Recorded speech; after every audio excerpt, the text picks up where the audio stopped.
मैं रंजू देवी जिला गोपालगंज भोजपुरी गाने जा रही हूँ मैया के। प्लीज़ पसंद आए तो लाइक सब्सक्राइब जरूर करना।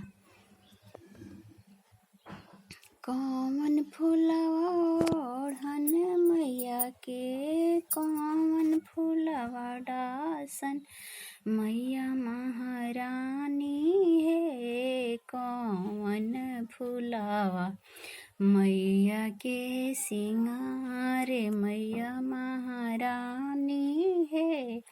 कौन फूलवा मैया के सिंगार, चंपा फूलवा ओढ़न मैया के चमेली फूलवा डासन मैया महारानी है। अड़हुल फूलवा मैया के सिंगार दुर्गा महारानी है। अड़हुल फूलवा मैया के सिंगार, कौन चुंदरी ओढ़न मैया के, कौन चुंदरी डासन मैया महारानी है।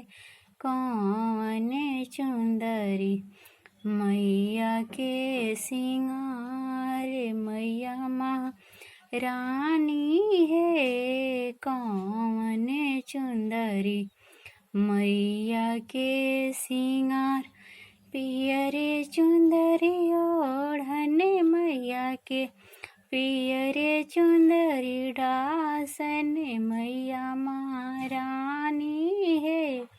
लाले चुंदरी मैया के सिंगार मैया महारानी है। राउरी महिमा अगमे अपार दुर्गा महारानी है। रे महिमा अगम अपार।